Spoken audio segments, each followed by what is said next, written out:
KFOR.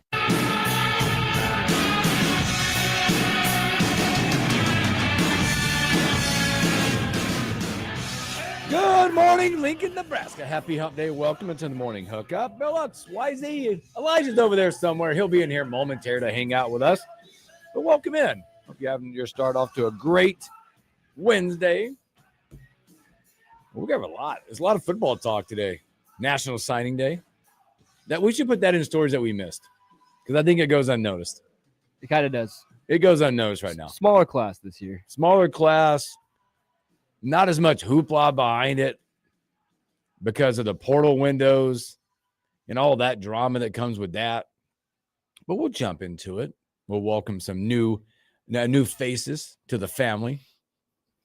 College hoops, big night of college hoops last night. Oof. That was fun. Mm-hmm. Probably lead off with that. That was fun. How about those heels? Whew. We'll talk about them. Henry T. Buchanan as well in the hour number 2.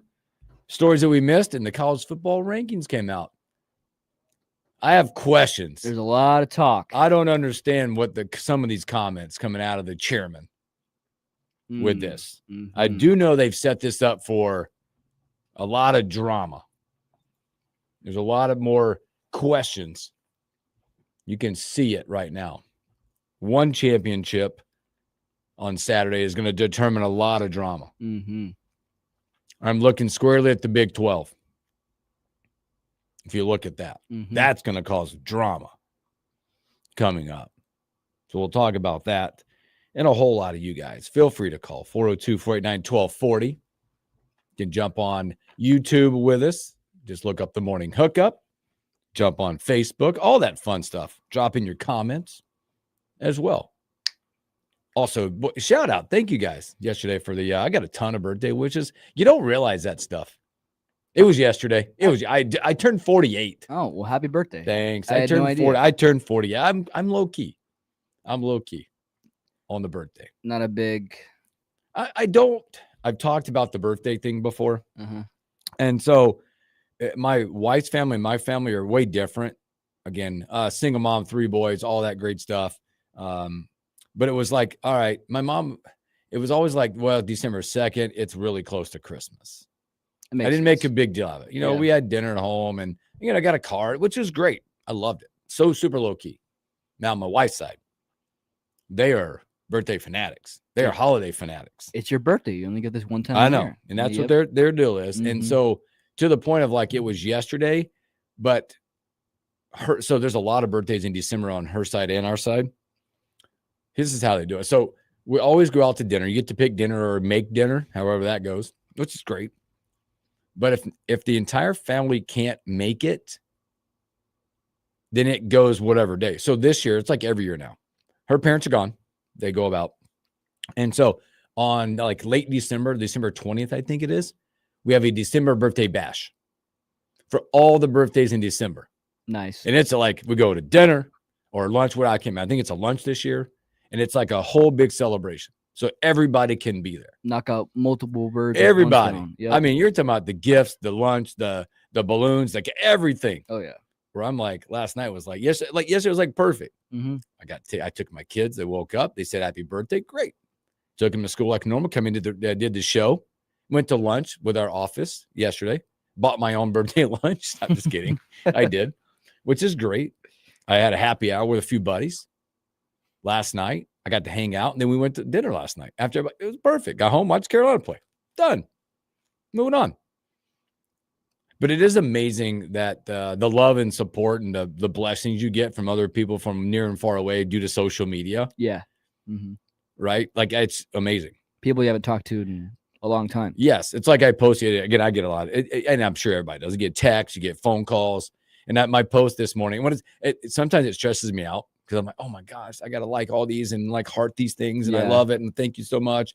But I posted this morning on Facebook. It's like, hey, thank you for all the people that hit the button. That's how you do it. Call or text it. That's how you do it. Because there's a hit the button. There are people out there like, oh, it's Hooks' birthday. It's so-and-so's birthday. Yeah.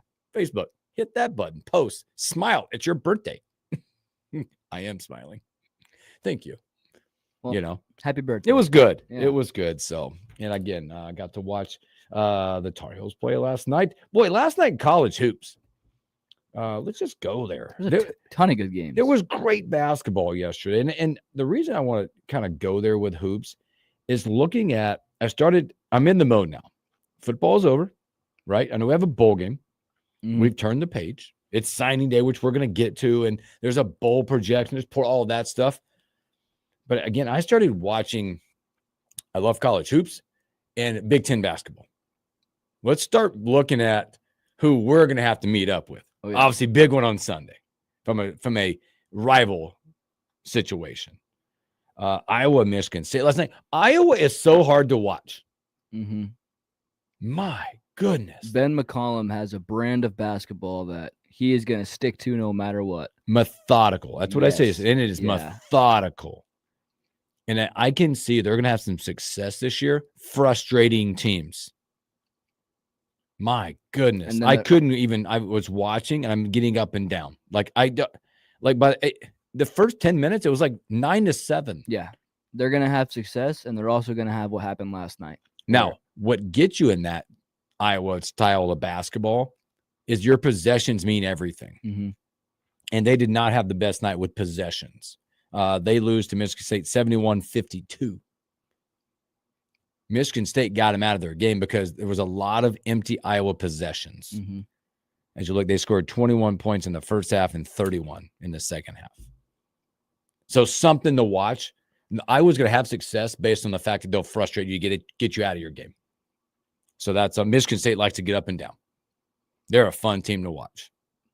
I think their last 3 wins, by the way, if you look at this, I think now Michigan State has beaten Kentucky by double digits. They've beaten Carolina by double digits, and now Iowa by double digits. All 15 or more. Izzo's got experienced guards, and I think 4 of his starting 5 have been there for a couple years. So he's got a squad for sure over there in East Lansing. Entertaining games last night. I watched a ton of hoops. So watching that Big Ten, Michigan State's gonna be something to be dealt with when they come to town. As well, Tennessee, Syracuse. Where is Syracuse coming from? They get a big one last night at the Dome, 62-60. Florida Puke last night. That came down to the wire. Puke had a 15-point lead, and Florida is good. They are good. Florida is good. Now, Duke is good too. Puke is good right now. They got a sensational freshman that's playing really good basketball. They hang on, 67-60. Last night, as Florida is re-engineering, coming off the defending national championship type deal. They're re-engineering. Purdue last night, they did what Purdue does against a team like Rutgers last night. UConn. 61-56. I thought Kansas was going to get them. At the Fieldhouse. I thought they were going to get them for a bit, and UConn turned it on with about 10 minutes left to go in the game, and they said, we're not losing this. We're not losing this game. Never easy. I did not realize, I saw this stat last night, that UConn was 0-4 lifetime. They'd never beaten Kansas. Really?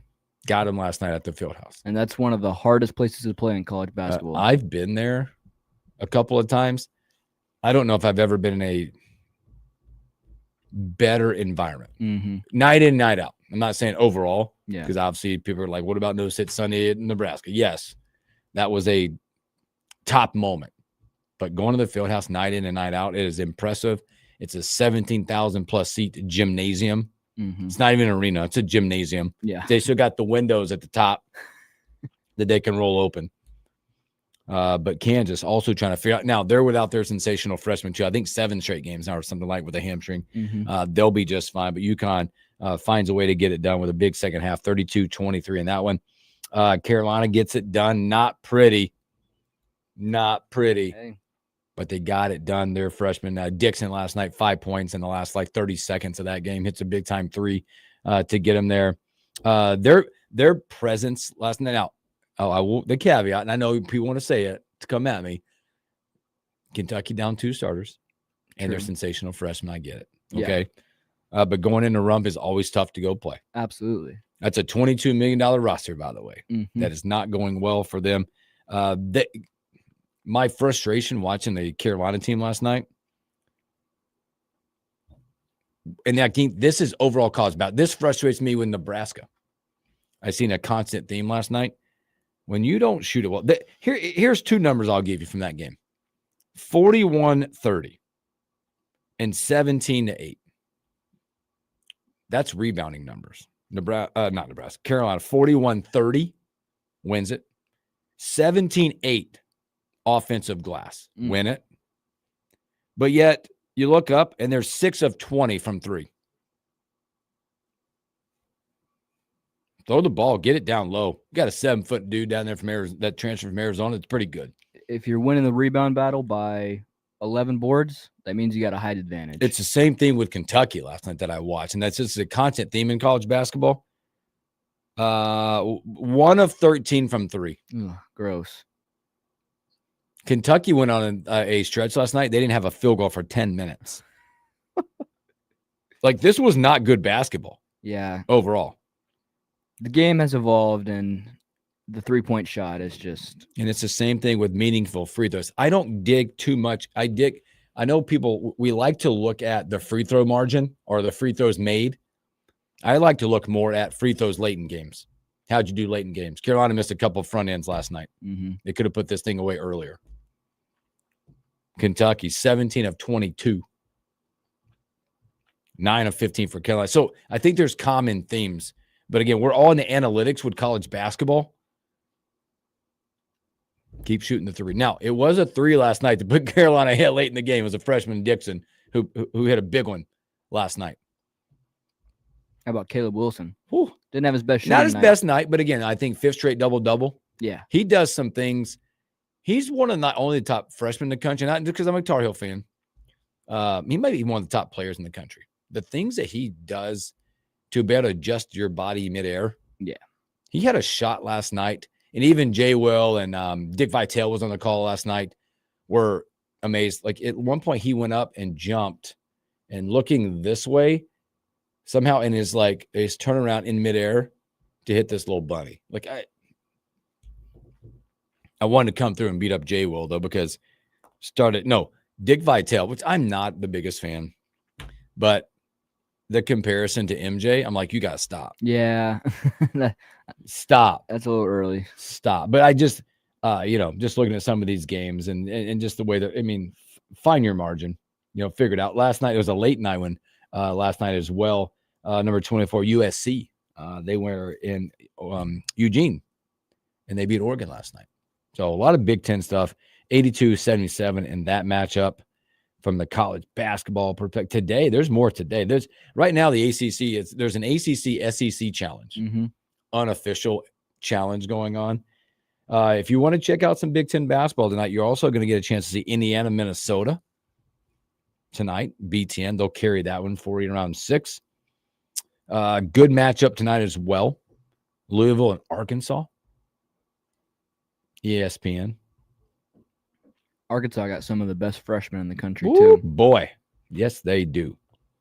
So there's some really good matchups. Again, I will probably check out the Big Ten because I'd like to start at this point looking at Big Ten schedules, Big Ten schools, what Nebraska is going to face upcoming. Because obviously, there's a big one Sunday coming up.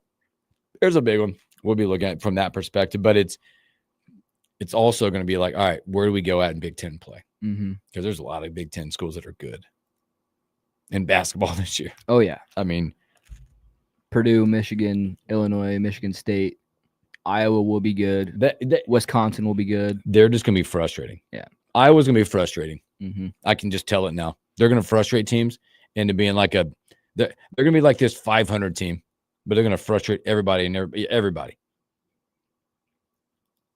They might not win every game, but they'll be in them. No.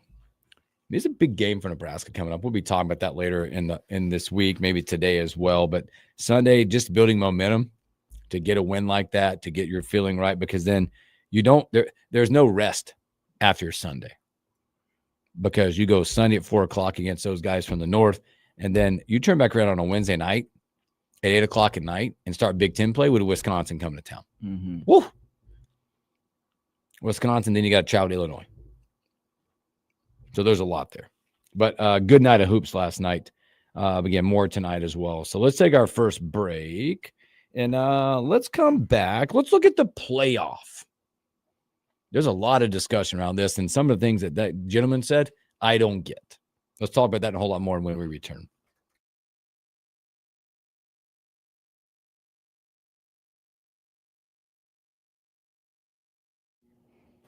All right. I was close to throwing things last night watching the Tar Heels play. I just don't understand. Like Nebraska does it too. It's like if you're just taller and bigger and faster and right now and more aggressive than them, get it down low. Visar was playing really good too. He has been a portal land so far. Mm-hmm. I don't think you can think about like how big. I mean, again, they're down some players, but going on the road, I think any team, you go on the road and do something like that. Oh yeah, because you look at like building momentum. So like if I'm Carolina, they go. I mean, they talking about building wins, stacking wins. They got Georgetown coming up. Then they got South Carolina Upstate, East Tennessee State. Then they go at Ohio State, East Carolina. They don't even start ACC play until the 30th. You could stack a bunch of wins. Oh yeah. Now on the flip side, look at Kentucky. Oh my gosh! Listen to what Kentucky's got coming up, and that's how big this. It was a big loss last night. Huge loss for Kentucky from the national. Guess Friday night they got Gonzaga. Kentucky does? Yep. Ooh. Then they got Central, but then they got Indiana and St. John's following. They have the Gonzaga, Cupcake, Indiana, St. John's. Oof. Then you get a Cupcake, and then when you open up the new year, January 3rd, at Alabama. Yikes. And they're 5-3, by the way. Yeah. I don't know when they'll be getting healthier. I don't know. I don't know. They brought in that kid from Arizona State, Quaintance, and yeah, then, they're sensational. Is their freshman hasn't played yet, right? I don't think he's played yet. I don't think so either. They weren't happy at Rump last night. A lot of boo birds. And then Carolina's missing Trimble. Yeah, he's back late December. When they get him back, it'll be a huge key from the defensive side and all that. He's athletic as all get out. Oh, yeah. How many emails today do I got? Oh, they slowed down.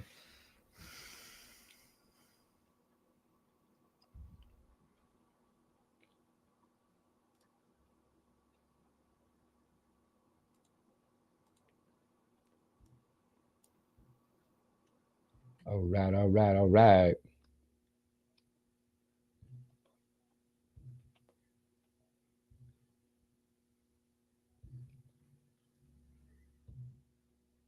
Come on now.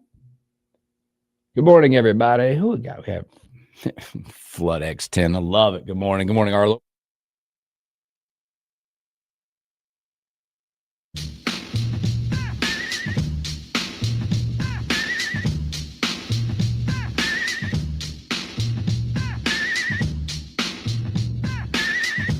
Welcome back in the morning hookup again. Happy hump day.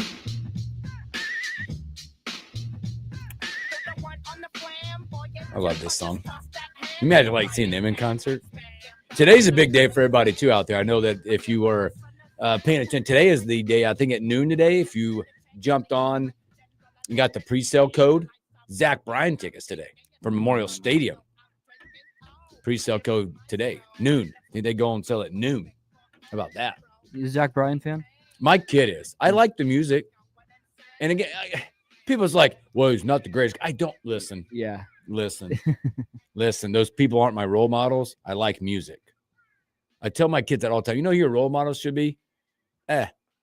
Upstairs or your parents. Figure out a way there. Not an athlete, not a musician. Because guess what? And again, I say this in a global perspective. Guess who will most likely never let you down? The man up there or your parents. Mm-hmm. An athlete's going to let you down. Okay, that's like people used to give me all the time. Why are you such a Tiger Woods fan? Well, dude, have you seen him play golf? When he was like in his prime, he was good. Yeah. What about that? I don't care. It ain't my life. Right? I don't teach my kids, hey, this is like, maybe that's one of those things like that. Don't be like that. But it's my kid's favorite. My middle kid, it's his favorite. Nice. He like was sending me the Instagram post all like, I'm like, all right, man, I got you, you know. But it'd be a cool event because it's at Memorial Stadium. April 25th. So like a lot of people hopefully this whole thing doesn't get jammed up like it always does. So, boy, speaking of things, college football playoff, they announced the rankings yesterday, and then they put the bracket to play that you can start thinking about things. It told you a lot yesterday. The top four, you got Ohio State, Indiana, Georgia, Texas Tech jumps in. Oregon gets a boost to 5. Ole Miss gets a bump. That's interesting. Now, that comes with it. We know Lane's not there. He ain't coaching. But they are allowing, Lane and Ole Miss are allowing Charlie Weiss Jr. to come back. What an odd situation. I don't know. But now it's not odd because I think we'll get into that later about Lane's contract. He can still get paid. He's like, hey, we get bonuses if this thing happens. Mm-hmm. You're going to go coach the offense because they're picking up the tab. A&M at 7, Oklahoma 8, Alabama 9, Notre Dame 10, BYU 11, Miami 12, so on, so on, so on. Now, if you look at from a bracket perspective, there's some really intriguing matchups. Now, looking at this is not how this is going to finish. Okay? This is not how this is going to finish. There are some really intriguing things that I think are going and could happen coming up when you look at this. I think the Big 12 championship is going to weigh on a lot of people this weekend. A lot of people. Because the chairman said that even if you're idle this weekend, which means you're not playing, you still have a chance to improve your position. Which that's crazy to me, that you could be doing nothing and get better when there's teams that have earned the right to play an extra game in a championship, conference championship, but yet they're going to get hurt. Now, what they did do, I think a couple things what they did do. I think they've given Alabama a little break and said, you're 9. If you happen to lose, you're probably still in as a 3-loss team, just by the positioning of it.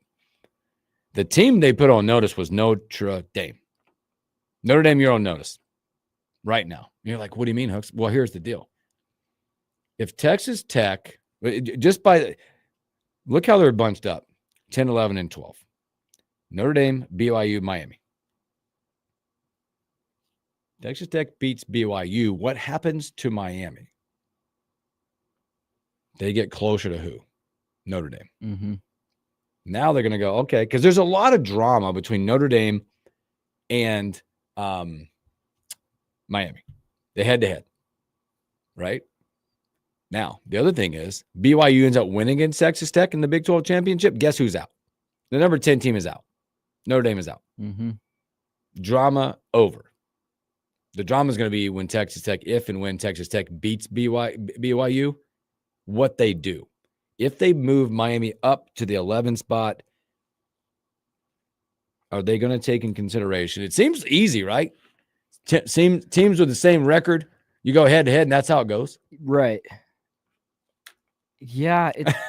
Yeah, right? I mean, that should probably should be how it is, but you can't. If you look at, like, yes, there's the head-to-head, and then you also look at how these teams have been the rest of the season. Like, Notre Dame has been one of the best teams in the country since then. But remember, they started 0-2. But does that matter since they lost to Miami? Technically no. Like, if some people are looking at head-to-head for, like, giving them like Texas. If Texas has a chance to get in, like, look at the head-to-head Texas has had. But then they are throwing that completely out the door when it comes to Notre Dame and Miami. And they probably shouldn't be. That's it should weigh more than what it is right now. It should. But I don't know where this committee's excuse me, I don't know where this committee is going right now. Yeah. I don't know where the committee is headed with this. I think you have a good amount of teams wrapped into it already. Yeah. And I think you can. Yeah. Yes. And it comes down to, like, 2 or 3 spots, maybe.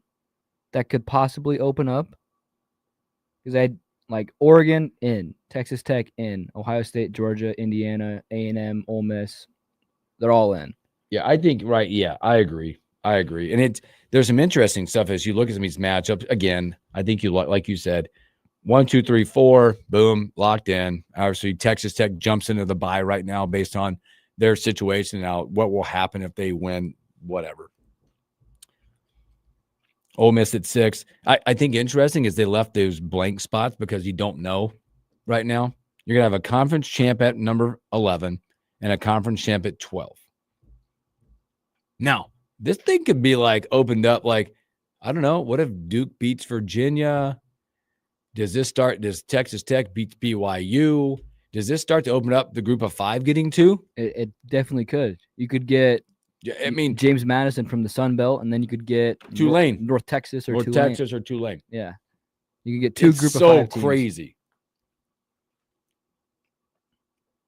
But I will give credit to the committee for putting Notre Dame there.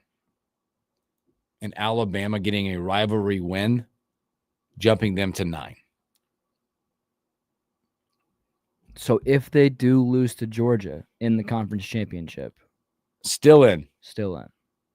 I think they're still in. I agree. I think they're still in as a 3-loss SEC team. I don't think you can. I don't think Texas has anything to say about it. I think that's done. I think you're seeing a lot of your teams. Now, again, this is going to reshuffle. This has a chance to shuffle upside down, from a seeding perspective. I think what you're going to see is if you got a Big 10 championship, 1 versus 2, right? Whoever wins that will probably be 1, and they'll flip it to 2, right? What if Bama beats Georgia? Where does that go? Georgia beats Bama. Where do they go? Mm-hmm. Oklahoma is going to be idle at the 9 or at the 8. Do they get flipped somewhere else? They're idle. Do they go better? A&M's idle. Now, as far as seeding wise, if you're one of these top seeds, which one would you want to be? Who do you think has You know, I want to be right now 5. Oregon. Absolutely. I want to be Oregon. Then you're gonna get a group of 5 team. Your first round. I want to be Oregon right now. Most likely Texas Tech. Because based on the committee, what they're saying is, if I don't play, I'm not playing. I'm sitting idle. I can improve. But if I'm Oregon, I'm in the sweet spot right now. Oh yeah, because they're not going to play in the conference. They're not playing, so they're going to have multiple weeks to prepare. They're idle. Then you get a group of 5 team in your first. Guess round. Who else? Oklahoma, idle. Ole Miss, idle. Mm-hmm. A&M, idle. There's a lot going on in this. We're kind of in the conversation about the committee, how big the Big 12 championship game is going to be this weekend. How about the ACC title game too? Yeah, well, the ACC is weird to me anyway because it's the ACC and what they don't produce. But I just you wonder now from a rooting interest of a committee, you're like, oh, Duke, don't do it. Duke, don't do it to us because Duke wins it. Is that open it up that they don't get in? They still don't, or is it like now 2 group of 5s are now in this thing? What happens the Big 12 championship if Texas Tech beats BYU? Now Miami improves. Now they're sitting next to Notre Dame, and now the resumes probably are talking to each other. What if BYU wins it? Notre Dame out. SEC championship, Alabama loses, 3-loss, but I think they're still in even with a 3-loss. Yeah, probably. How many crumble cookies do you need to get BYU in? I don't think BYU's getting in. Well, they win it. They're in. Do we think Notre Dame out? I'd be the 10 spot is scary. I'd be surprised to see BYU win it, but it is the bottom is interesting. I will say, how do we feel? I'm not sure if you guys talked this already, but how do we feel that the committee, given which teams are idle, has essentially decided Notre Dame is in, Miami is out, Texas is out? I don't think so. You don't think that's what we're seeing? I think 10 spot said, hey, by the way, I think there's going to be a lot of the Big 12 championship will tell me a lot if Texas Tech beats BYU. And because the committee said you can improve by being idle. So then the next ranking comes out you're going to have not BYU, Miami and Notre Dame's resume sitting right next to each other, 10 and 11, right? Does head-to-head now come into play? Seems simple. Seems simple, but is it? Because that was so long ago. And they did say if the teams are next to each other in the rankings, then they got to talk about it. They got to talk about the head. Now, BYU ends up beating Texas Tech. They're in the 10 spot out. So I think they put Notre Dame on notice saying, hey, the head-to-head should matter. That being said, Miami has bad losses and Notre Dame has none. I know. I agree. And Marcus Freeman made a point to say the best teams should be in that are playing the best football right now. And hey, Notre Dame is playing, I think, like a top 5 team in America. They are. September was tough, but since the month turned October, I could argue it's Ohio State, Indiana, Notre Dame, Georgia as your 4 best teams in America. Mm-hmm. Since the calendar turned October. I don't think those are unchanged, but we're just the question was asked, which team do you want to be right now? I'm like anybody that's 5, 8, 6, or 7. Sorry. I just read them in order. 5. I want to be Oregon. 5. I don't need to go further than I want to be 5. Oregon. Right? If you technically Oregon's in the 5. Now, if you stay could at 5, they improve? If Texas Tech loses, does that jump Oregon to 4 in a bye situation? And they're idle. The committee said you can improve by being idle. I've been saying it. I'd be like, you know what, guys, we're good. I've been saying it for a long time. The 5 seed is where you want to be in the playoff. Yes. Get yourself a nice group of 5 opponent to warm things up at your home stadium, and then you avoid the 1 seed the next week. Well, the next week you're then going and playing likely the 4 seed. Or is it's a 4 seed. Yeah. You'd be at there. Yeah. So if and then you get the 1 seed, but you avoid the 1 seed, you get yourself a nice warm up, you get to get the game, the likely easy win in front of the home crowd. That's the place to be. Yeah, I think 5 or 6 are good sweet spots because, like you said, you get the Power 5, the group of 5, you go play the 4 seed. Heck, if I'm Ole Miss in the 6 spot, I'm like, I'm good here too because you're probably getting Virginia. You might be getting Duke. Champ. You might be getting Duke. And then Georgia. And also, it's a good spot to be in because of any of those 4, 7, 6, 5, 8, whatever. I'm playing at home too, by the way. Mm-hmm. I got a home game. Like, if it stays this way, let Notre Dame go to A&M. That'd be fired up. Correct me if I'm wrong here, though. Weren't your 5 and 6 seeds last year Ohio State and Notre Dame? Yes. Is that right? Yes. Remember, all 4 of those lost. All 4 of the bye teams lost last year. And I believe Ohio State and Notre Dame were 5 and 6. And yep. No, Oregon won last year. They were 5. Yeah. They won, I think. Mm-hmm. There's some sweet spots in this thing. Because wasn't Ohio State was 6 and Notre Dame was 5? Is that right? I think you're right. Yes.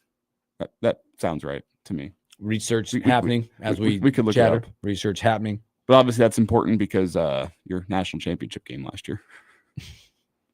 So right now, also, as you're filling in the bracket or looking at it, Tulane right now is the highest ranked group of 5 team currently still. That would put them in the 12 spot. And if Virginia does take care of business, they go to 11.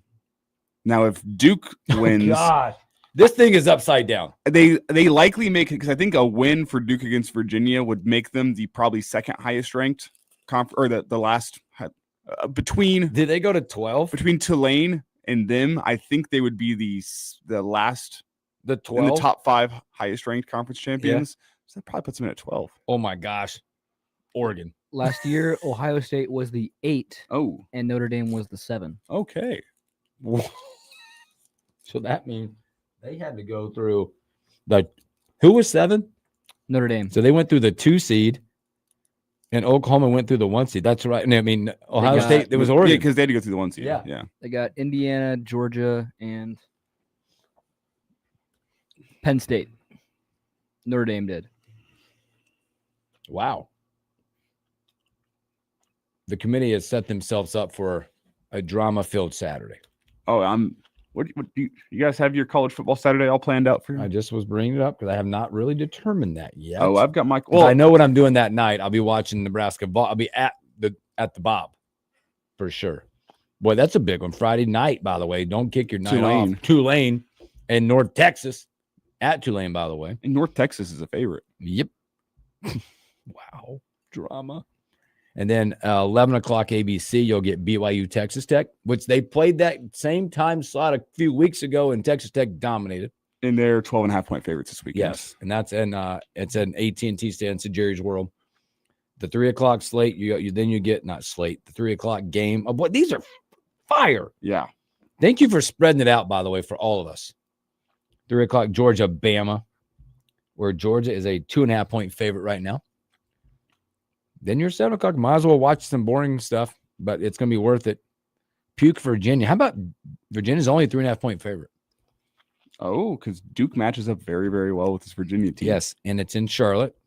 So probably a pretty home crowd there in Charlotte. And then your nightcap these two will go together. So if you got two TVs, like mute the ACC game and watch the Big Ten. It's Indiana, Ohio State from Lucas Oil. Well, I'll check in. I'll watch first half of Indiana, Ohio State, and I'll check in. If it looks like Duke has a fighting chance against Virginia and Big Ten feels less competitive, I'm watching Duke in the second half just because chaos would be fun. But this has been a tradition of mine for a long time. I don't know if I'm going to get the chance this year because of the freaking snow. But usually, conference championship Saturday, I get done doing the Average Joe Sports Show Saturday morning, 7:45. Stream it live on YouTube. Just a little quick plug there. I'll get home though, and what I'll do is I'll clean up the leaves in my yard during the Big Ten game. I'll throw on the noise canceling headphones. Those are hidden for you. You don't have to worry about those right now. I know that's the problem. I'm looking at. I'm like, I don't know when else I would do this because usually this is big. Throw on the headphones. I listen to the Big 12 championship game, the radio call, while I do the leaves in my yard. Game finishes up. I get to go back inside. Probably make myself a nice quick lunch with the 30 minutes you'll have in between before Georgia Alabama, the SEC title game. I'll watch that, and then in between the SEC title game and the Big Ten championship game, I make myself dinner, crack open a couple beers, and get ready for the Big Ten championship game. It's been my tried and true method for years and years now, and the snow is going to screw everything up. Now I'll have to watch the Big 12 title game. That's going to feel different. I only have two questions with everything you said. It sounds amazing. Can you describe what a nice quick lunch is in Elijah Herbal's land? Usually leftovers. I was going to say, because you're a connoisseur of food. Yeah. I want a nice quick lunch. It's because it's not like I'm just going to pop a hot dog in the microwave kind of thing, right? You know what I'm saying? It's like, no, you're going to look in your leftovers and go, what can I make with this? What can I just throw in the microwave? I'm a big leftovers guy. I'm not sure if you guys are big leftovers people. I'm not. I'm huge on leftovers. I'm not. Leftovers for lunch beats any other lunch out there. So I'm usually leftovers there. But yours is going to be like 4 different beautiful meals coming together for one leftover beautiful meal. Yeah. See? And then I'm also concerned that you aren't cracking beers until later in the night. Can't start too early. Can't ruin my Sunday. Can you not do something while you're raking leaves? You could. I like having a reward at the end. Maybe a shower beer. I could have a shower beer. Wow, now after we're talking. leaves. See, now we're talking. Come on, now there's got to be like. But I'm not cracking beers plural until the primetime games come around. Man, because if you start to especially after I do leaves, up kind of early for the Average Joe show. Like I'd be napping. I don't want to be napping on keep it together. Conference championship You always weekend. keep it together. I love a good nap though, especially after a couple of beers, and we don't want that. We don't want to miss any of the action of college football Saturday. So looking forward to that. I'll be on my phone a lot because Friday night I will be at the Bob, 7 o'clock watching Nebraska. Then at 7 o'clock Saturday night I'll be there the same way. So I'll be on the phone trying to maintain watching Nebraska. The ladies dominate. Yeah. There's a couple sweeps in their future this weekend. I have a feeling. I think so. So, all right, let's take our final break of the first hour. It's National Signing Day. Let's just take a peek into it. Quickly, can we quickly have this chat here before we wrap this? Yeah. Chris in the stream says Notre Dame shouldn't be allowed in, join a conference, or don't be allowed in the playoffs. Yes, I'm all in. That's one argument I see for putting in Miami over Notre Dame is that Notre Dame isn't even in a freaking conference and they still went 10-2. I know. But their losses are it's A&M and it's Miami. 2 teams that are right there. Well, you talked but about they have not beaten another playoff team this year. They've lost to both of the potential playoff teams on their schedule. That's the mantra of this whole thing. Like I guess they try to build their schedule with some of these teams, but what's the grind they go through? I can also realistically look at the eye test. The analytics are one thing, but the eye test is another, and the eye test tells me Notre Dame is one of the top 5 teams in America. Well, yeah. I mean, there's Very no true. doubt. But how much do you weigh the metrics and the analytics, or do you weigh the eye test? And that's the issue with our committee right now is they just kind of play it by That- ear depending. It's that team should be in. So they'll either find the eye test or the metric that'll defend the team that should be in. And that's why I've been saying for a long time, you should have very laid out. This is how you get into the playoff for the season. Hey, win the Big Ten, you're in. Second in the Big Ten, you're in. I love automatic qualifiers in. Sure, put the top 4 teams in the Big Ten into the college football playoff. So everyone knows preseason, this is exactly what you have to do to go make it into the playoff.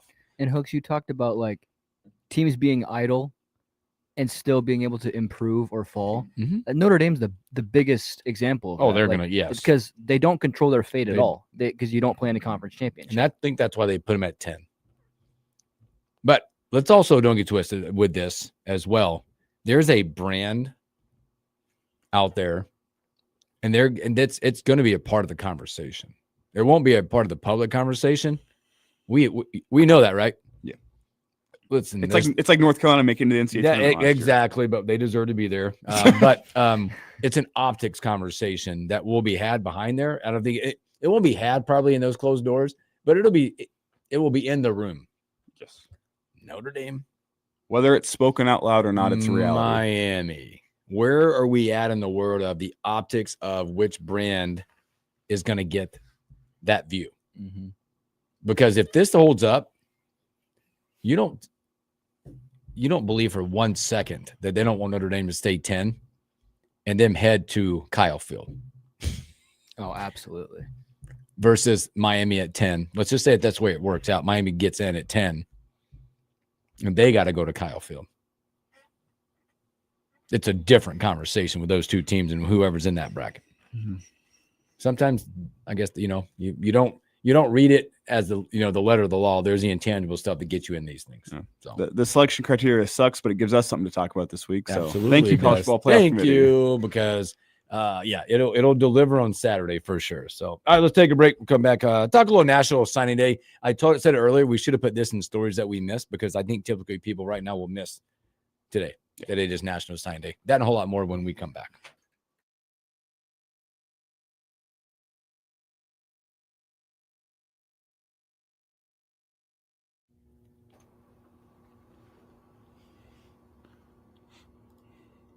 The only thing go ahead. I was gonna say I was gonna change topics.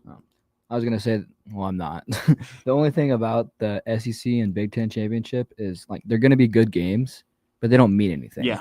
Like, there's both teams. Well, unless Georgia goes and beats Bama by 3 touchdowns, in which case does Bama drop out with 3 losses? Bama doesn't go out. I don't believe Bama goes out. I think that just based on the rankings, because they slid Bama to 9 ahead of Notre Dame, and also where they put Texas at.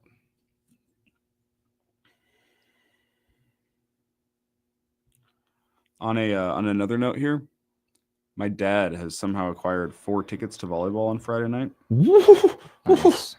Problem being, he has offered it up to all of his children. There's 3 children. Who put who? There's 3 children. 2 of these children have a significant other that they would bring along. Which, if you do the quick math here, that's 4. But you're out. One man is the odd man out. No, did you get in first? They were texting in the middle of our show yesterday. What am I going to do? Wow. Yeah. So you're out. It's somewhat TBD. My brother's going through grad school. He's like, well, I'd like to go, but we'll see how much. No. You're like, hey, commit. Well, I would just like to know if I get your grad school thing, but I got other stuff to do. I already graduated. I win. I get to go. Done. It's LIU, so it's like a blowout. So like if I don't end up going, I'm okay. I'm okay. I'll watch on TV and I'll be happy. But also, in or out. Yes. It's me when I'm talking to the dogs and it's freaking -5 outside and they don't know if they want to go potty or not. Oh God. In or out. Make the damn decision. I've been watching that. My dogs will go out on the patio and just stand there. And then next, you got to put your shoes on and walk and go, I'll walk you out to the grass. And then they finally go. See, I have a dog at home. requests excitedly. Need to go outside. Need to go outside. Go walk to the door, open up the door, just stands there at the door. You want to go outside? Stands there. Just stands there. Try to urge her outside, runs away. Like, okay, what are we doing here? Well, there's a lot going on, man. We might just.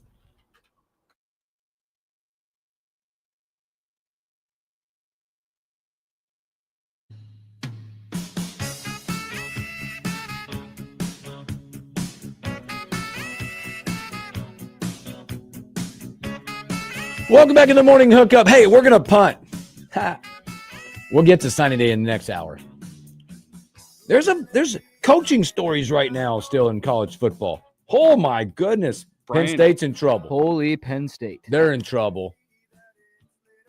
They got. The drama yesterday. They got. They thought they could get out ahead of this. And by the way, they probably didn't know, forgot the piece of who the agent was playing in this game. Yeah. I'm wondering if this is optically bad, but they're not panicking internally. One of the things we're not thinking about here is if they were going to go hire an NFL guy, they wouldn't have made that hire by now anyway. Mm-hmm. So I'm wondering if they have after this debacle and after they struck out before Black Friday, if they kind of decided, okay, we have an NFL guy in mind. So you think they're just kind of playing around right now? Like, well, I'm wondering if they were like, okay, let's go get our guy. If we don't get our guy, let's wait for the NFL. Because you would have thought if they didn't get Sataki, they would have pivoted quickly and made something happen. Yep, like a reactionary hire. And they did, which makes me wonder if there's still a guy that they have in mind behind the scenes. The name that stands out would be Joe Brady. If they think they have a guy potentially in their back pocket in the NFL and they're willing to be patient. I don't know, but I do know this, that at this point, what they've done is they're making other people a lot of money. They're making their jobs longer based on contracts getting extended.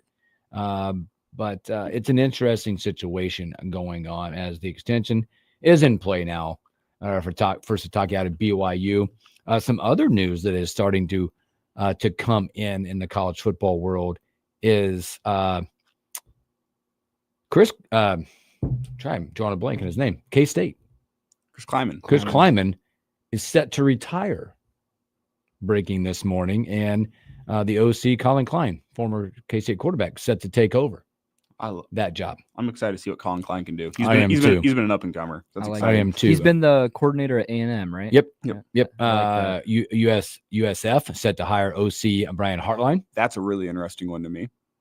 USF loses their coach, and what do? They turn around and go get a guy that I think most of us were forecasting to eventually get a Power 4 job whenever he left Ohio State, but he left for a job that I believe is one of the best in the group of 5 right now. I think so too. South Florida, a lot of talent down there.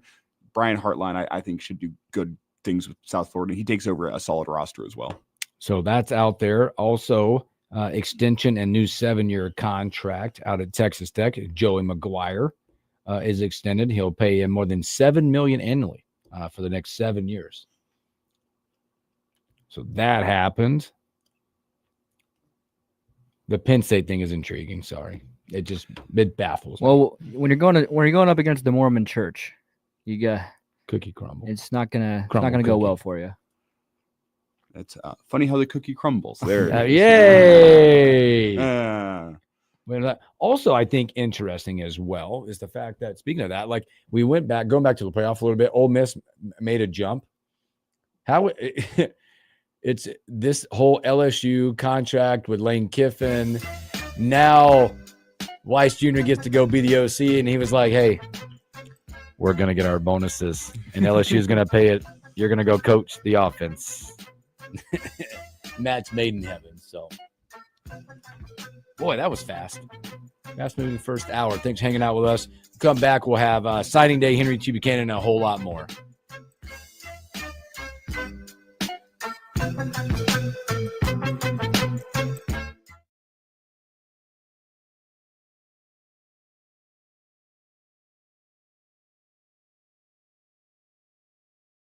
for a new opportunity? Check out Sandhills Global. Join a dynamic team where your skills are valued and your career can soar. We offer full-time positions with a 4.5-day work week, competitive pay, excellent benefits, and a positive work environment. From IT and marketing to sales and finance, we're looking for talented individuals like you. Apply today at sandhills.jobs and take the first step towards an exciting future. That's sandhills.jobs. Don't wait. Apply now. Live, local, in our community. The KFOR Sportscasters Club has long been a supporter of young athletes and academics in Lincoln and Lancaster County. Follow your favorite team on air and online at KFORnow.com. Powered by Sandhills Global and Super C Convenience Store. Stay connected to Lincoln and Lancaster County High School athletics on FM 101.5, 1240 AM KFOR. If you or anyone you care about is facing a family legal matter, call Cordell and Cordell today at 1-855-GET-LEGAL or visit CordellCordell.com to schedule your consultation. There's a lot on the line in divorce. This is Joe Cordell of Cordell & Cordell, the largest family law firm in the country, with over 35 years of helping clients navigate divorce. But being big doesn't mean less personal or less local. Our attorneys live and work in your community, and as neighbors, they understand the challenges your families face. Divorce touches all areas of your life, your home, savings, retirement, and of course, kids. So when you find yourself facing divorce, you need a partner you can count on. Visit CordellCordell.com to schedule your consultation. If you or anyone you care about is facing divorce, contact Cordell and Cordell today. With over 100,000 clients served, we understand the challenges you're facing on a personal level. Call Cordell and Cordell today at 1-855-GET-LEGAL. That's 1-855-GET-LEGAL. 1221 N Street, Lincoln. You're listening to Leaf Filter Radio, and the guru of gutter protection himself, Chris Cunahan, is here to take your most pressing leaf-related questions and bring you a special Black Friday offer. Hey, everybody, Chris here. I understand we have Ron on the line. Ron, where are you calling from? Ron, are you calling from a ladder? Well, I was. I wanted to ask Chris what I need to do to get my gutters ready to have leaf filter installed. Oh, Ron, you don't have to do anything. A Leaf Filter Trusted Pro will come out and clean out your gutters, realign and seal your gutters, and install Leaf Filter, America's #1 gutter protection system. So I didn't need to get on this ladder? Ron, Leaf Filter Trusted Pros are in your neighborhood and ready to help. Just visit leaffilter.com/radio to schedule your free gutter inspection and get up to 30% off. Thank goodness. What was that site? That's leaffilter.com/radio. And now, as a special Black Friday offer, you can get a free gutter inspection, plus up to 35% off. This is our best offer of the season. Unlock it now at leaffilter.com/radio. See representative for warranty details. When it comes to your family's safety, you need a shop you can depend on. At 6 to 6 Auto Service, their technicians are skilled professionals. Whether it's brakes, alignments, oil changes, or that warning light on the dash, you can trust 6 to 6 Auto Service for the repair. Locally owned for 20 years, you will drive with confidence knowing your vehicle is ready for the road. See the service specials online and book your appointment at 6to6autoservice.com now. That's 6to6autoservice.com. When you need it fixed, it's 6 to 6. It all comes down to this, folks. Yep, the entire season is on the line. But my throat has officially thrown in the towel. Sounds like you need Vicks VapoCool drops. They're max strength and vaporize sore throat pain. Whoa! These VapoCool drops hit fast. Speaking of fast, did you just see that play? Yeah, he vaporized that ball. That fun should have come with a penalty. Vaporize sore throat pain with Vicks VapoCool drops. Use as directed. VapoCool. Lincoln's local news, talk, sports, and weather station. FM 101.5, 1240 AM, KFOR, and KFRX HD3, Lincoln.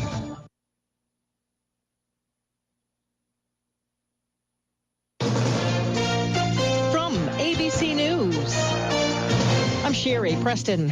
President Trump attacking Somali immigrants, both on social media and publicly. He called those in the U.S. from Somalia garbage and says ICE agents will soon be headed to Minneapolis, home to the most Somalian Americans in the United States. ABC senior political correspondent Rachel Scott. The president criticizing Somalis for weeks now, terminating temporary protected status for Somalis and writing, send them back to where they came from. And this morning, the Trump administration cracking down on immigration nationwide. pausing all immigration applications for people from 19 so-called countries of concern, including Somalia, Afghanistan, Venezuela, and Sudan. Minneapolis Mayor Jacob Fry says targeting Somali people means due process will be violated and mistakes will be made. And let's be clear, it means that American citizens will be detained for no other reason than the fact that they look like they are Somali. New Orleans is preparing for ICE raids as well.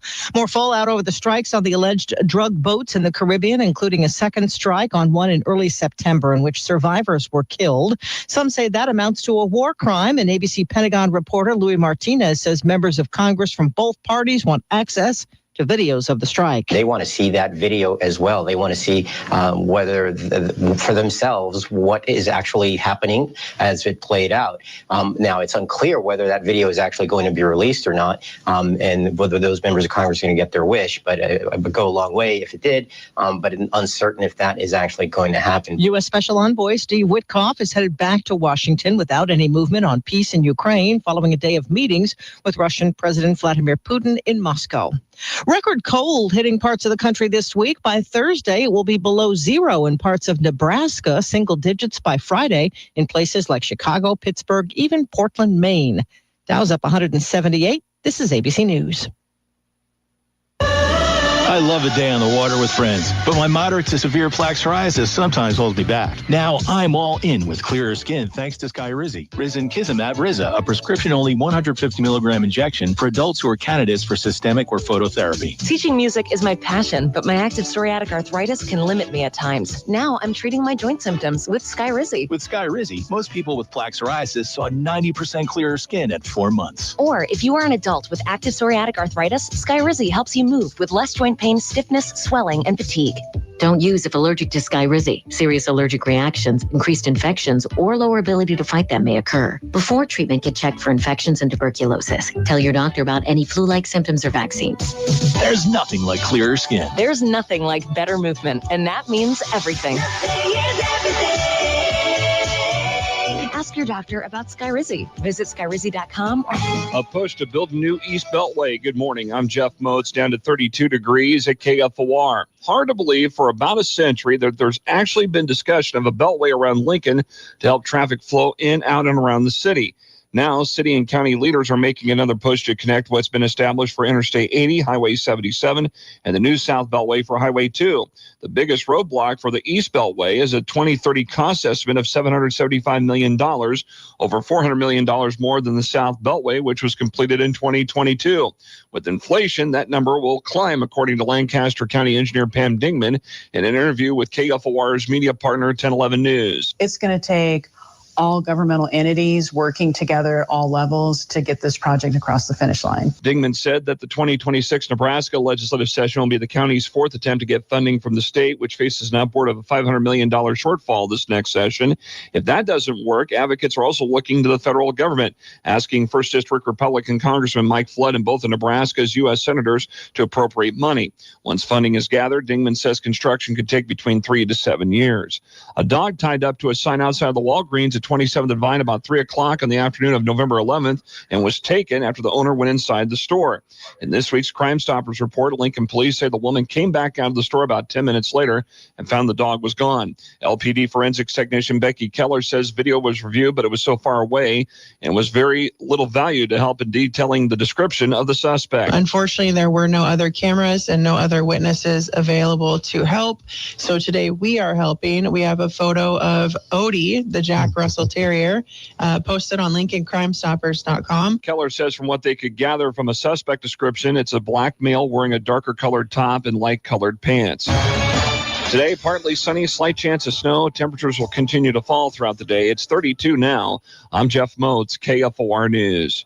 Hi, this is Carol. So many in our community are facing financial challenges right now. It's more important than ever that children are able to feel the joy of the holidays. For over 70 years, your generosity has provided children in our community with a toy of their choice at Christmas with KFOR's Operation Santa Claus. Our goal is to put a smile on a child's face and give them hope. Help make this a Christmas that could change a child's life. Donate to Operation Santa Claus at KFORnow.com or reach out to us at 3800 Cornhusker High Highway 68504. Make hauling easy with the MWC Park Can Easy Dump. This satellite dumper goes where big garbage trucks can't and can haul everything from trash to yard waste to recycling. The fully automatic Easy Dump fits in the back of a standard pickup truck, so there's no need for a CDL license. Perfect for alleys, gated communities, condos, parks, anywhere. Come see the Easy Dump yourself at MWC Can in Lincoln or go to MWC.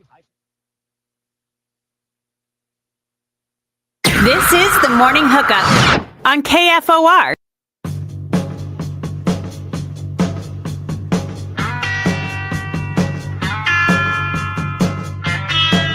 Welcome back in the Morning Hookup, hour number 2. Happy Wednesday. I'm all about transparency, and I didn't talk about it yesterday, but I did yesterday afternoon. I'm a pretty easy TV guy. It's in a box. It's a cop show, crime show guy, or sports. Okay. So my kid comes to me, and I'm not a movie guy. I will watch them, but I do not go to. I'm not a big movie theater guy. I encourage you to go support my kid, and I'm always looking for ways. I think it as a parent, when your kids come to you when they get older, you're like, oh God, he wants to. They want to hang out with me. I'll do whatever you want. I feel cool all of a sudden. Kid comes to me and goes, dude, Dad, you got to watch this show. Oh, well, he's already watched it all. We did start over, so I could get Stranger Things. Seriously? It is out of my box, buddy. We were just talking about this yesterday a little bit too. It is out of my box. He jumped into season 5, so at least you've gone back to the beginning. No, I'm at the beginning. Oh, I thought you said you jumped into season 5. No, he's already got it. I'm going back. I have to, if I'm going to do it, I'm engaging with my kid. He's all in. Wow. 14 going on 15 in a few weeks. And I'm like, this is way outside of my box. Like, people ask me, have you seen Harry Potter? Nope. Have you seen? No. I'm sorry. Just not. It has not been in my scope of work.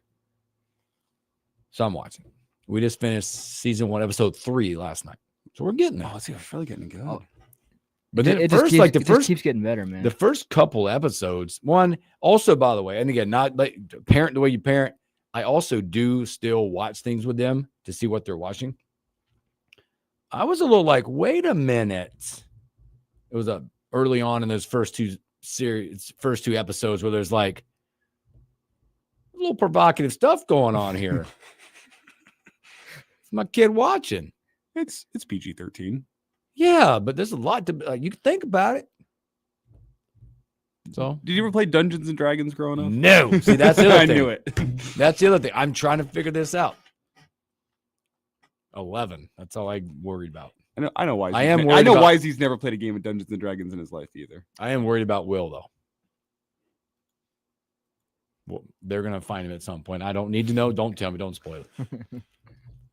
But I can imagine. Then I immerse myself in these characters. Like, I could not imagine being Will's mom. She's got to be going crazy. The phones, the Christmas lights she's put up. Oh yeah, whack-a-mole. Signing date. It's signing. We got Henry T coming up. He'll be up in about 10, 15 minutes. We'll have him stories that we missed and a whole lot more as well. But it is National Signing Day. So far, it looks like Nebraska's is its status quo. I believe as last glance, they've all signed and gone on. We did add a kicker, which was not on the official that list. Mike Eckler still looking for the future, still doing stuff. Another Aussie, I believe, correct? Mm-hmm. I saw a video of him on social media hitting a 60-yarder, which is always exciting. Now, there was no rush. There was no long snap. There was no holder. That was just one on a tee that he went and drilled through the uprights. But he's got it. He's got it in his locker. It's there. So it's okay. You probably needed a kicker. So because Kunanan's going to be out the door. If I remember correctly, Kevin Gallick, your long snapper, also out the door, which would open up a hole. And then this Aussie kid, whose name seems impossible to pronounce. I'm not even going to try it. It's right here. It's I'll wait for the pronunciation guide to come up on Huskers.com. You hit the button and it tells you. Yeah. It's Michael, right? Michael, yeah. Sound out the last name for me. Sorry, I don't know. Sarikizis. Go for it. Sarkis? Sarkic. Gesundheit. Sarkeesian. Samsonite. Done. So we had a kicker, but it looks like status quo as far as the class. I want to, again, the classes are the classes where they are. The question I'm pondering and wanting to know or to dig more into, this is a small class. I think up to 10 kids. The class ranking of the Big Ten is going to come over, I think, 17. Okay. There's 18 teams. There's one team without a coach that's worse than you because the old coach snuck up and got them all. By the way, I hope this is true. Speaking of Penn State, their situation, and James Franklin, there was a post on X that it was from a beat writer of Virginia Tech that was also retweeted by Stuart Mandel. Mm-hmm. And it just said savage.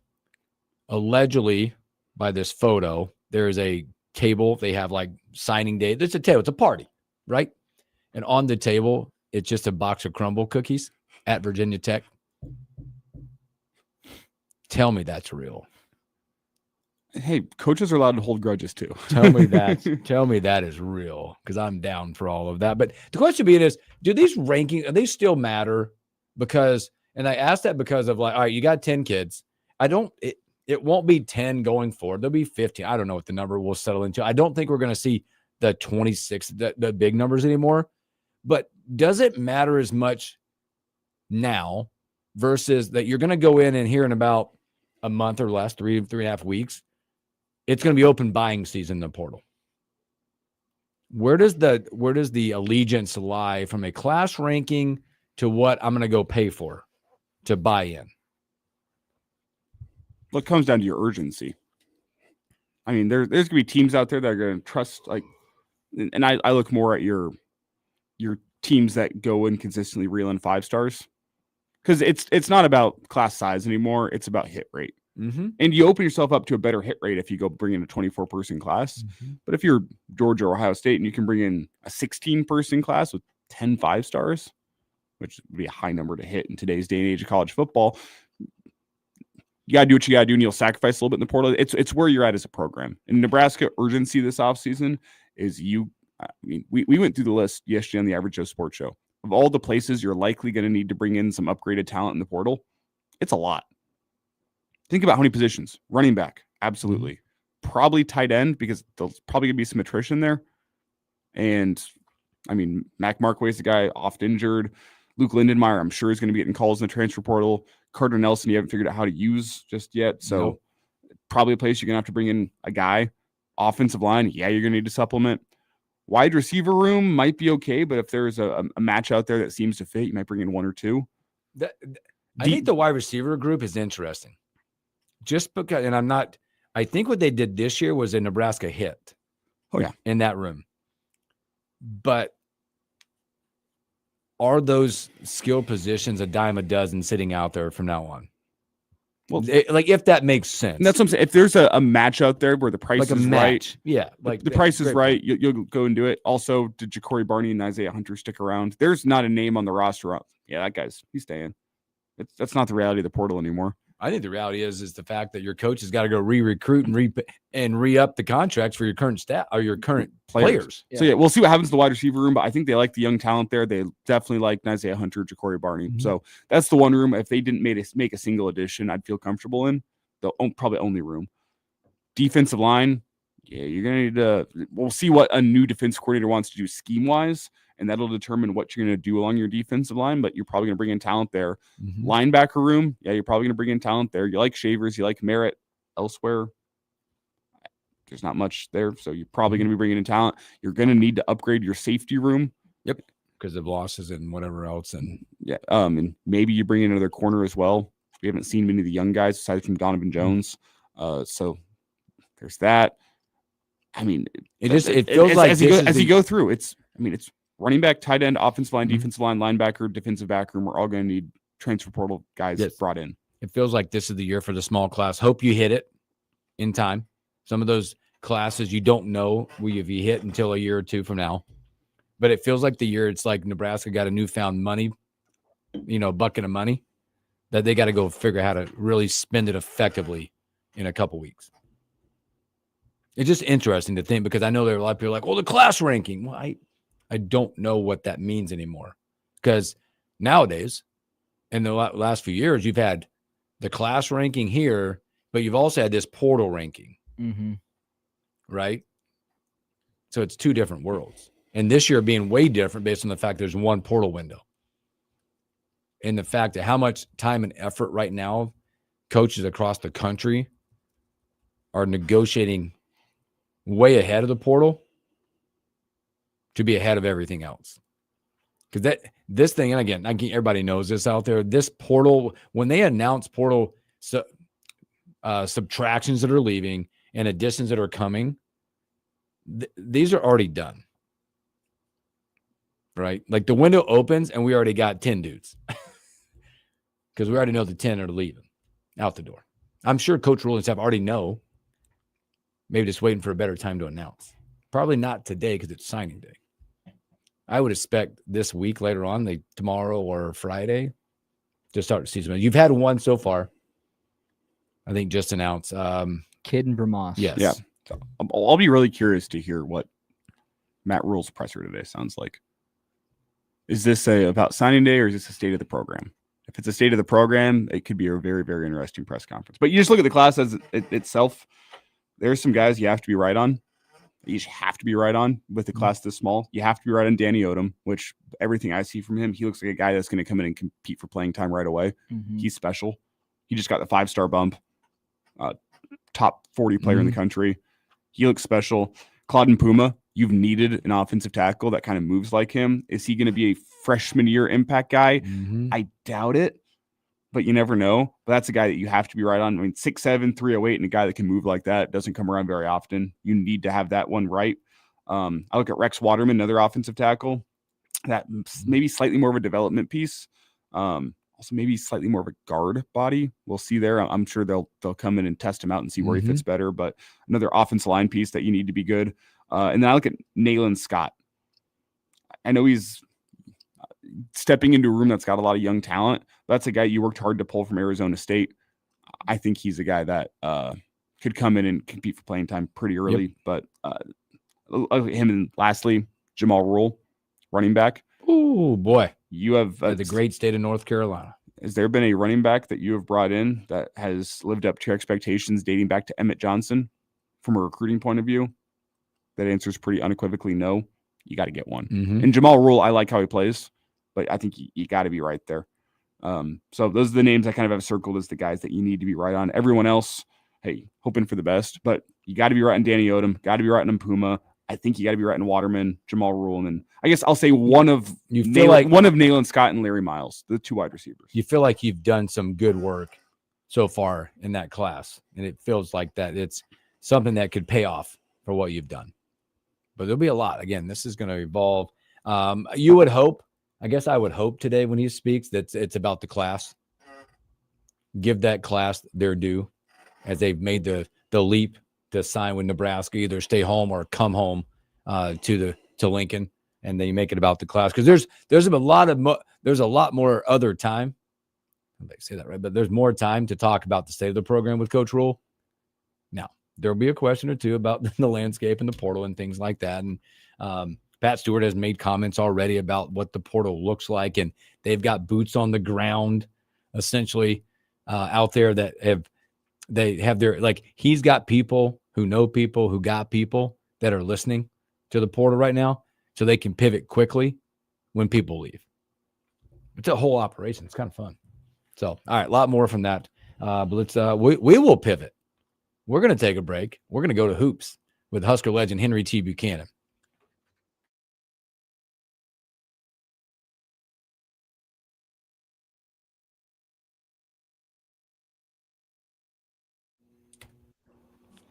There he is. What's up, fellas? T, what up, bro? What's happening? Living the dream. What's up, Elijah and YZ? YZ, you had a rough night? No. I'm awake. That winter weather is getting to you. Yeah. It's that with a mix of it getting dark at 5 o'clock. And yuck. Today's the decent day of the week. Don't look at tomorrow morning. You guys seen the forecast? I for tomorrow saw morning? it. What is it? Whenever I'm coming into work, it'll be 4 degrees. Oh, God. Come 8 a.m., 9 a.m., it'll be somewhere in that 5 or 6 degree range. Wow. Yeah. How about the snow? Is it snowing? Oh, we got that over the weekend. I think, what do we end up with total, you think? 3.5, 4? I was say, yeah. It's starting to melt off. We end up like 3. Let's call it 3. It's going to be 4 degrees when Elijah comes into work, and you're saying it's melting? Well, it melted the last couple of days. We're currently right at freezing. It's 32 degrees in Lincoln, but it's only going to drop as the afternoon goes on. You know, all this does is my kids are smart enough. They all have devices. You know, all this is like saying, do you think we'll have school tomorrow?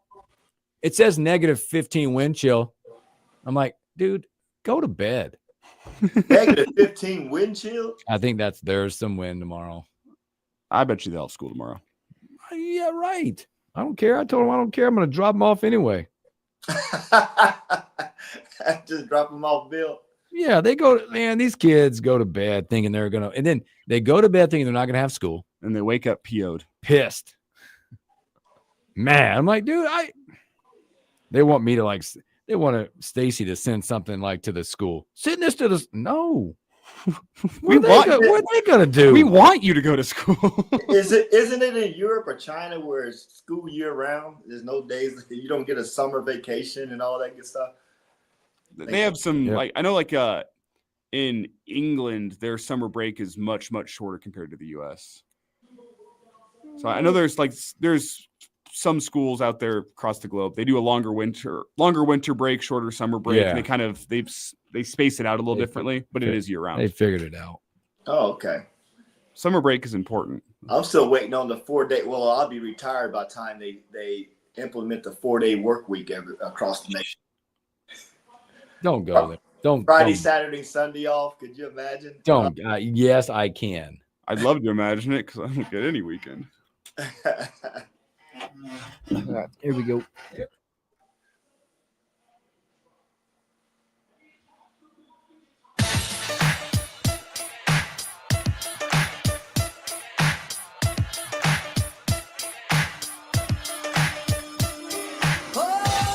Welcome back in the morning hookup.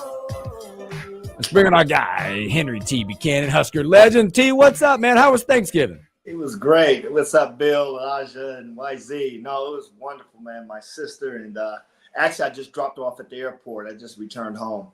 That's too bad. That's too bad she couldn't be on with us again. I know it. I didn't know her flight was so early because I was going to have her on so she could redeem herself for the comment last week about our auntie's food.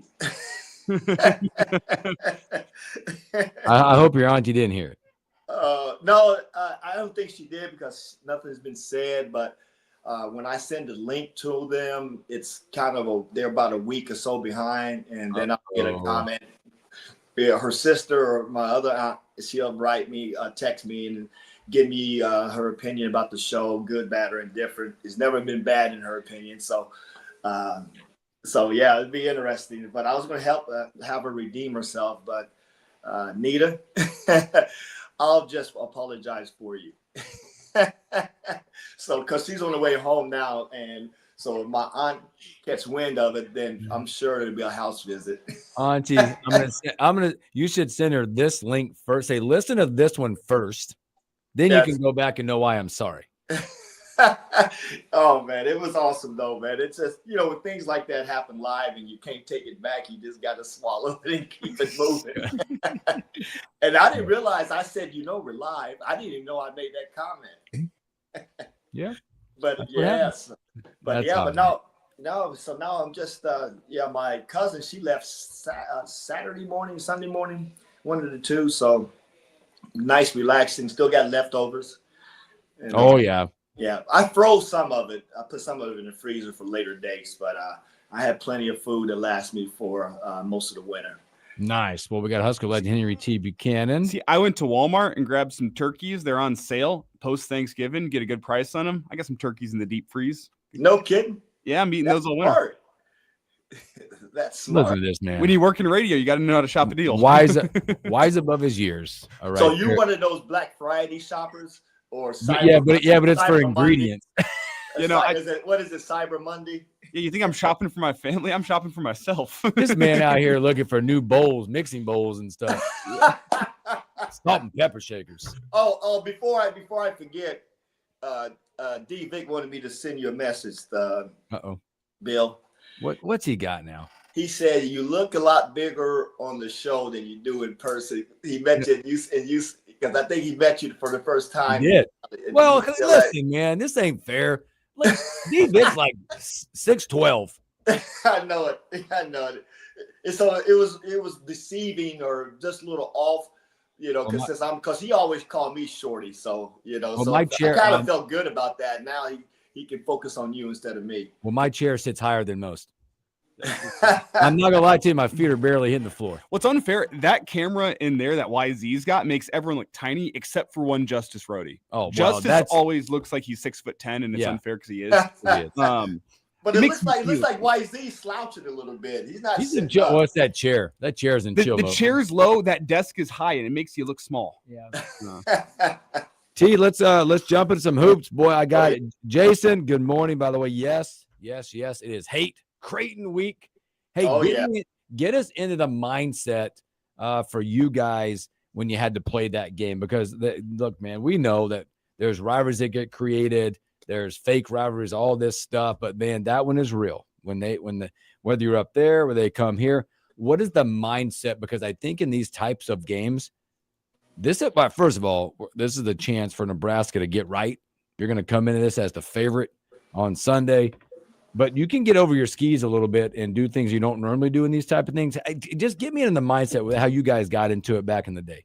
Well, for us, we didn't have a conference per se, match up and, games that you really look forward to. We just took a game, each game at a time. And, and of course, you always looked forward to playing KU because it was KU.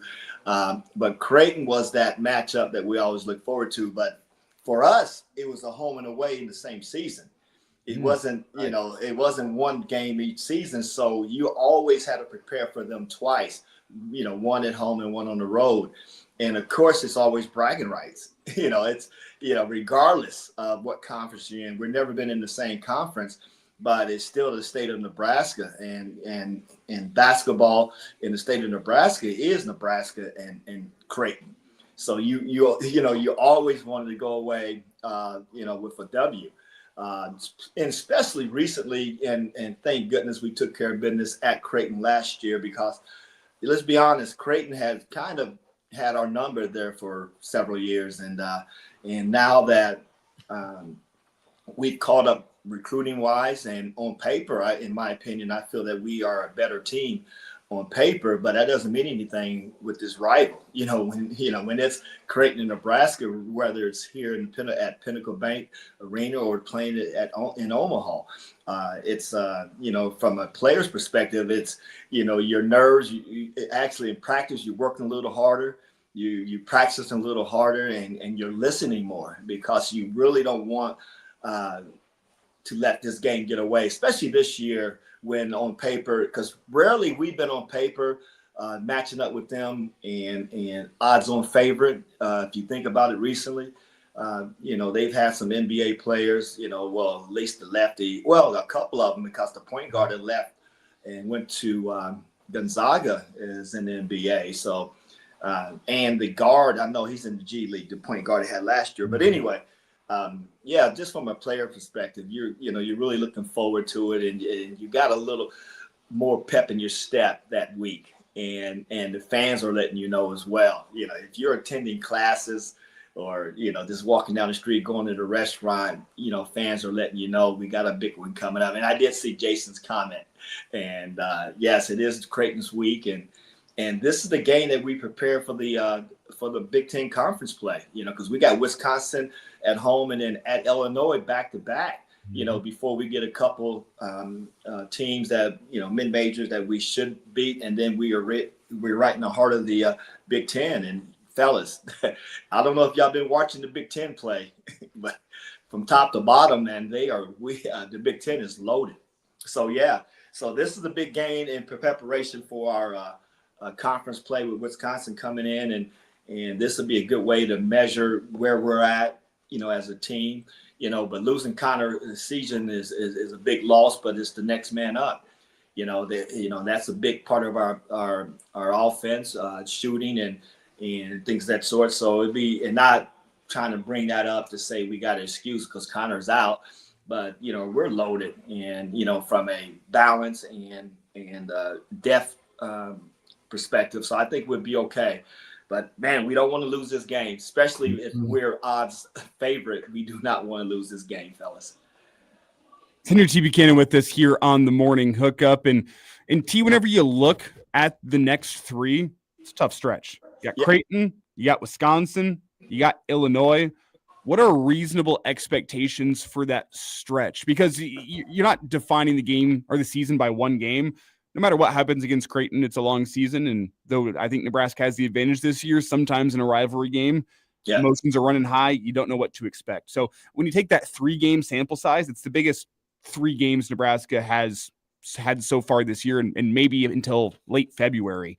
What do you expect in that 3-game stretch? What do you want to see? Well, number one, starting back with the Creighton game, a lot of those players, I'm not sure how many new players or players that they picked up, McDermott picked up from the transfer portal, or who left that team and who are freshmen or who came in who's not really familiar with the rival, but the coaching staff is.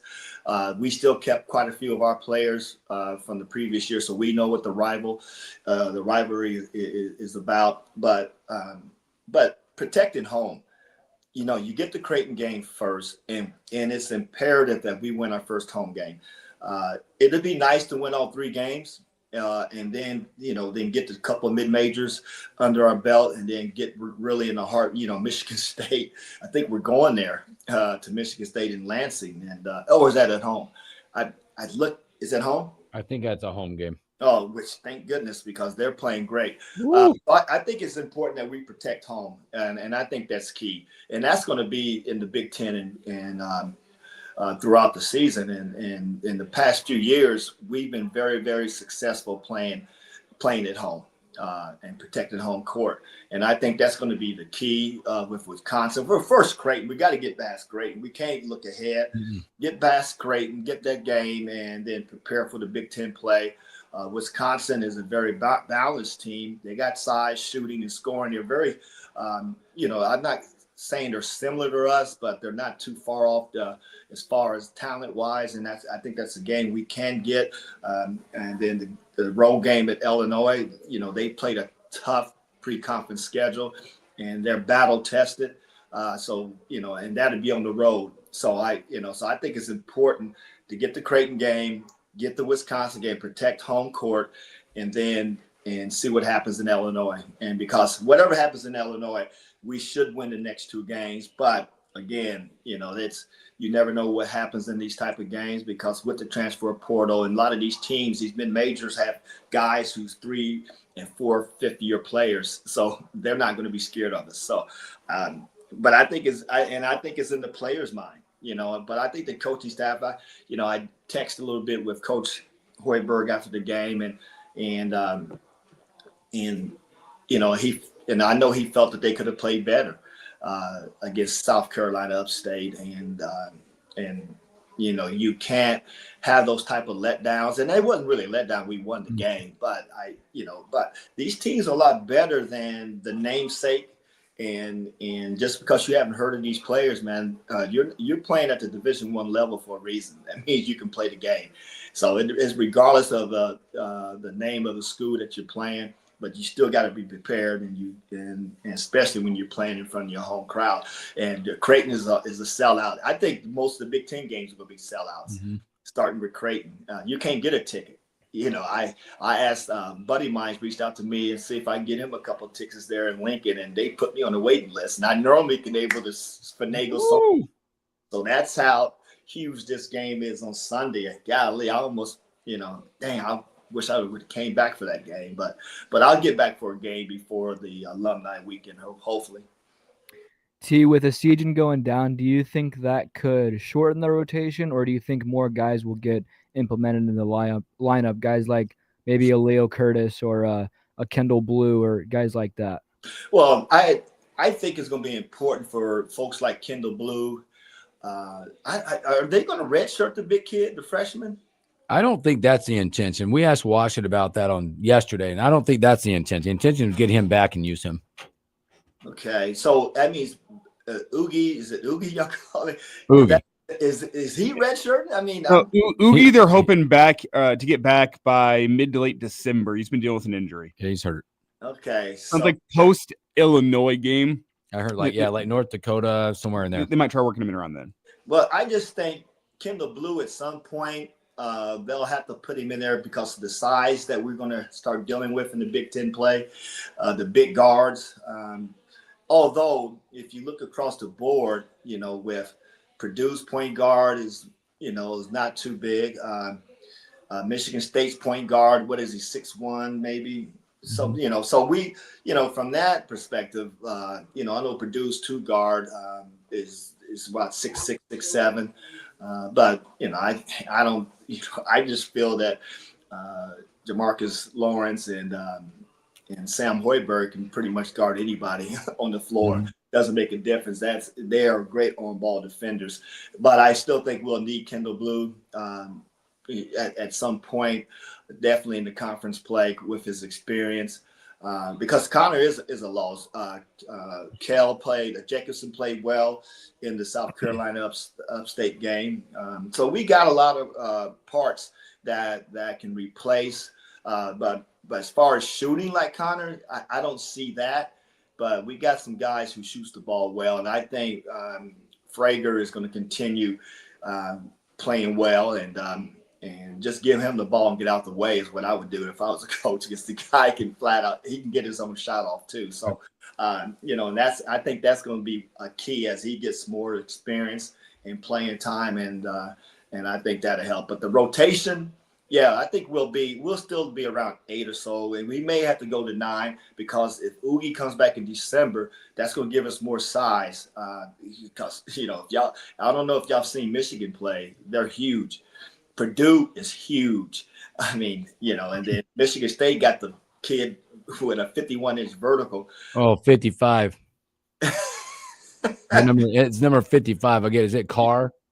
Yes, Carr. Carr. Yes, the guy straight out of the gym. Yes. I haven't seen that.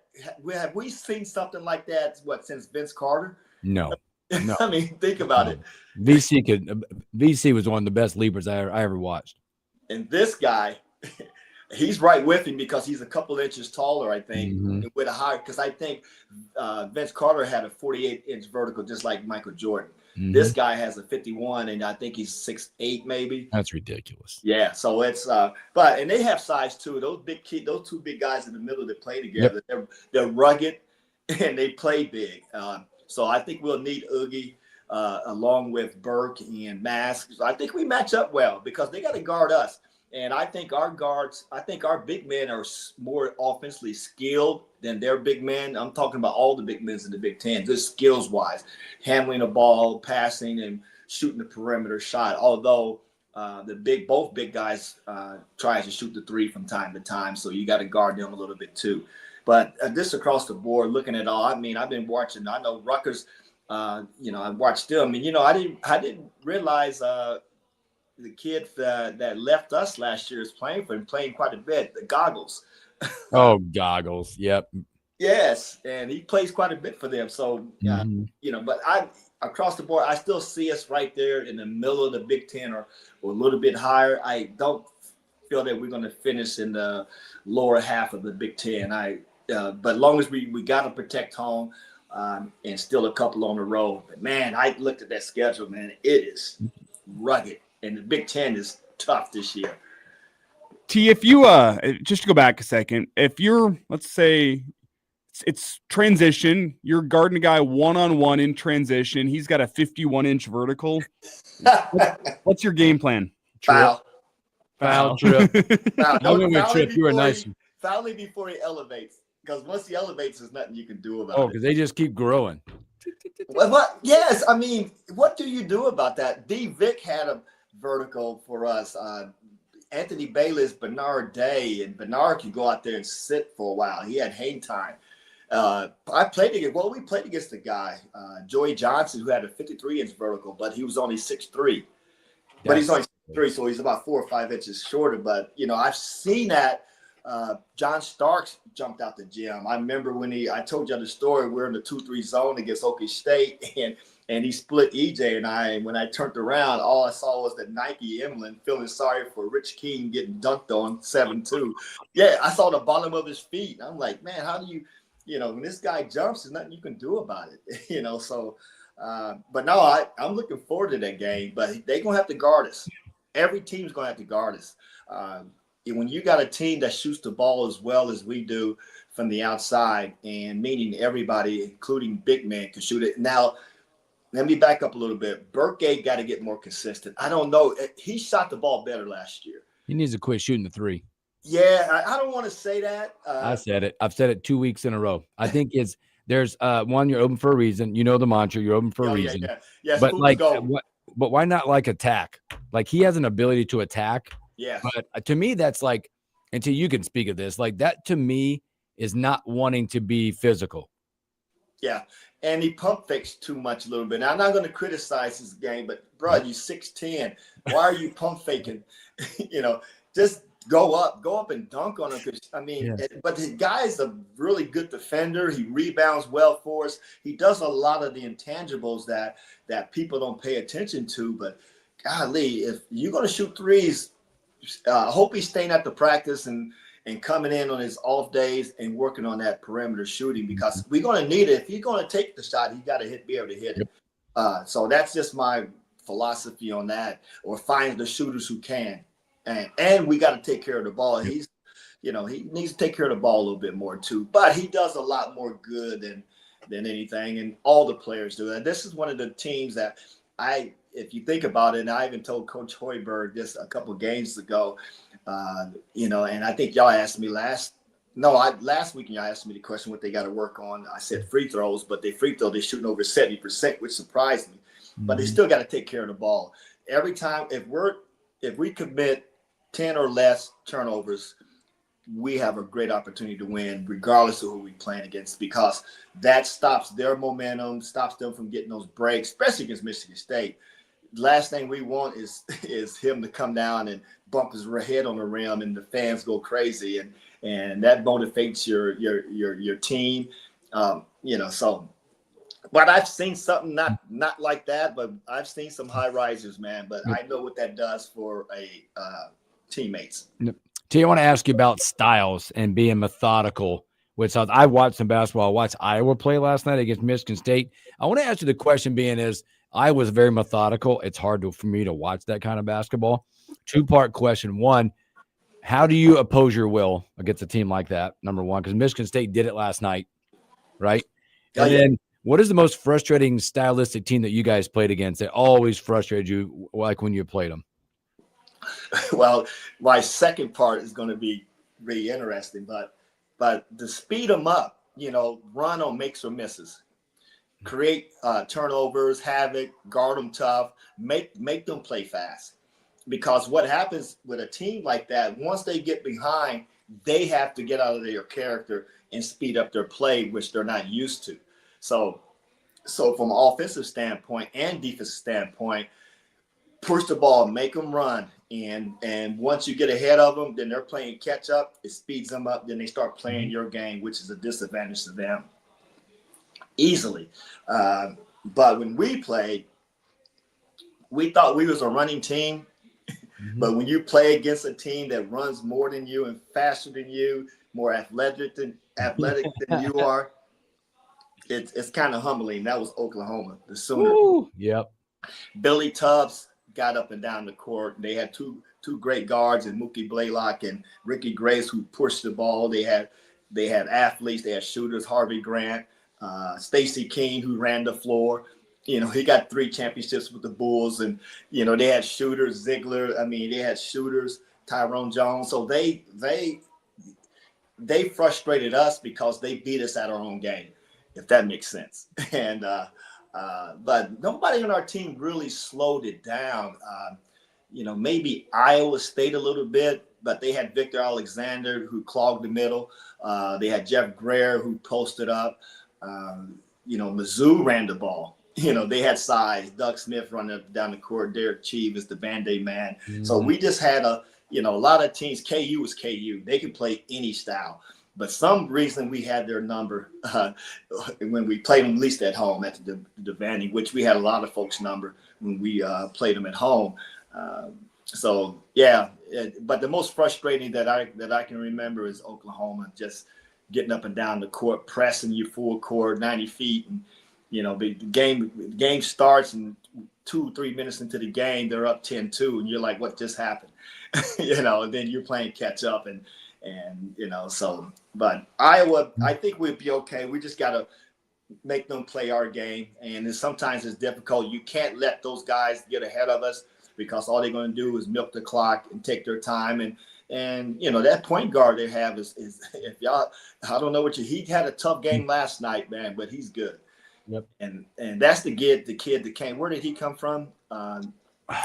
He came with the coach, didn't he? Drake. Yeah, Drake. Drake. They got like 7 or 8 dudes from Drake on that team. Yes, and then this guy was then he played Division II, then went to Drake, and then here the point guard. I think they said something about that last night, but we stop him. You cut off the head of the snake and you're good to go. But that's going to be a tough task, and I think we'll alternate with Sam and Jamarcus Lawrence on that kid. But they play well together, well coached team, and I think all the Big Ten teams are well coached, and each team play a different brand of basketball and different sizes. So, but I think what Nebraska does well, we're consistent on the way we run our offense and the way we look for shooters. So most teams are going to have to adjust to us, and hopefully we can play fast and shoot the ball well. And we are going to miss Connor, no matter how you slice it. A guy can shoot it like that. That's always a big loss. But collectively, I think we have enough shooters to replace him from that standpoint. And that's going to give other people more opportunities. Like you said, we'll start seeing more Kendall Blue, Kel Jacobson. He just does things that you don't pay attention to. Next thing you know, his stats, double figures. 6-7 rebounds, 4 assists, couple blocks. I mean, he does it all, and so I like what he brings to the table. But when he's in, he takes the shooting. He's not that great of a perimeter shooter, or he just don't take the shots when he have it. But he does everything else that makes up for that. But everybody else can pretty much shoot. Even Garcia. First, I like to see him post up a little bit more. That's a big body. Let's post up a little bit more and open up, because we are one of the few teams that really post up and create offense from the block, because we have great passers in Mass and Burke, and I think Oogie does the same thing for us, and the big freshman. So I think we'll be all right, fellas. It's going to be one, like I always say, you got to take one game at a time, and you got to adjust. Look at film and prepare for each team, because teams are going to have to prepare for us, and they know our bread and butter is that perimeter shooting. And when Price starts the game off on fire, it lifts everybody else. So let's get him off quick, and everybody else will follow. And Mass is going to be Mass. Mass going to do his thing. So we never have to worry about Mr. Consistency there. Well, T-Man, we appreciate you, my man. Yeah, we'll see how Sunday goes. Well, Sunday goes. I know you and I will be texting. So, hey, thank you. Appreciate you. I'm sure. Hey, man, and just give some prayers to Elton Campbell. I just found out he passed, man. Golly, man. Every day is not promised, fellas, man. So enjoy it, man, and tell your family you love and your friends and your fiance. Is your fiance? Why is it? Am I going to? Not yet. Oh, it's Christmas time. Okay. I'm just kidding. We already told on you. All right, fellas. Y'all have a great day. Appreciate you, brother. There you go. Husker legend Henry T. Begin. Always great stuff from him, man. Let's take our final break, come back, and do a story that we missed.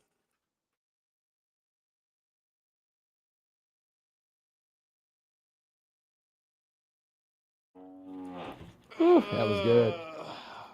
Right. I'm going to get your PSA out when we come back. Flood X10. He said, we're on agreement. We love Burke. Hustle, defense rebounding. Quit shooting the 3. Boy, speaking of, that's a story. Somebody they sent home said, nah, you can't play here no more. You're talking in the NBA? Yep. You're going to get sent home.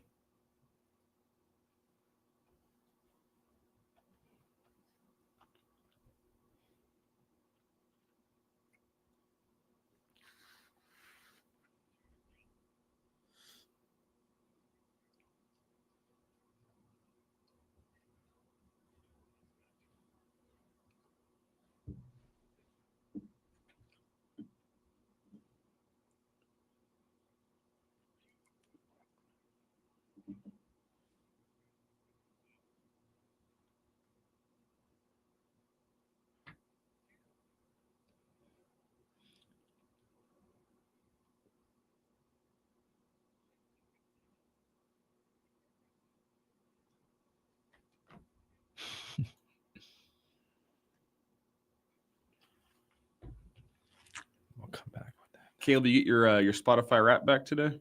I did. Top artist? How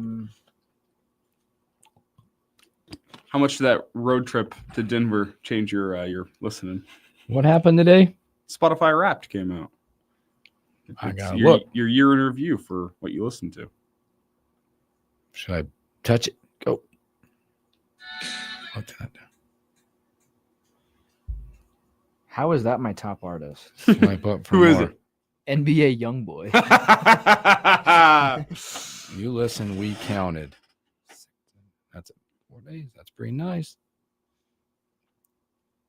I listened to 137 genres. So it says. That's pretty good.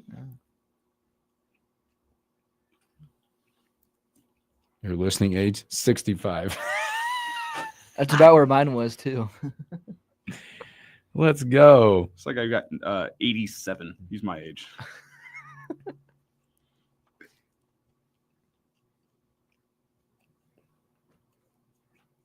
Songs.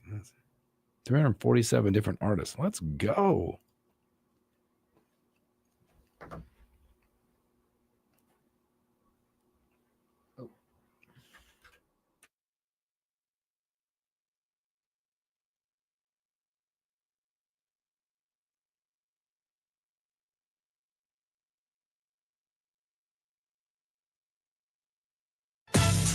The stories we missed. The morning hookup. Welcome back in. Special thanks to Husker Led Henry T. Buchanan. Hey, we do this every year. We like to have PSAs for our great listeners out there who are delivering Christmas cheer right now. Okay? Scoop the sidewalks for them. Mm-hmm. It's tough to walk. They said they can, like, the driveways are fine. Help them out. Get the sidewalks cleaned up for them. 1, it's safety for them. 2, we want to get the package there for you. All right? Take care of them. They're out and about, man. I talk about hardworking people right now. I know there's a lot of us. I'm not singling them out, but whew, there was somebody knocking my door like at 9 o'clock last night. My goodness. Just keep that till tomorrow. It's okay. Go home. Go home because I got to get up and get it. But yeah, take care of them. And not just not for the delivery driver, but also for the mail carriers, all that, man. Clear it out. Let them get their stuff there to help you guys out. Boy, good day for Husker volleyball yesterday, folks. How about some awards? Danny Busman Kelly, Coach of the Year. Hey, Bergen Riley, Setter of the Year? Player of the Year? Take them both. That's pretty good stuff. Along with Andy Jackson, Harper Murray, Becca Alec, also all in the first team world out there as well. Second team, hey, Choboy and Lanford, welcome. Freshman team, Virginia, and sportsmanship, Macy Bose. A bunch of awards yesterday, all well earned and deserved for those ladies as they had a 30-0 season. Yeah, best team in America. They deserve some of their accolades. Yes, they do. Now, I'll be interested to see how the national awards go as you start moving down. There's probably 3 first-team All-Americans, 4, 3 or 4? 4, I think. I think there's 4 of them. Does they see it that way? Also, do they see the way of Big Ten Player of the Year? What is the play for National Player of the Year? Right. All the personal accolades are great. You know what I care about? National the Natty Championship. Friday night, 7:00. Tomorrow, the return of Marco D'Angelo, WagerTalk.com. Thursday night football. It's a playoff eliminator tomorrow on Thursday night. That and a whole lot more. You guys have a great hump day. Stay safe, stay blessed. We'll catch you on a Thursday.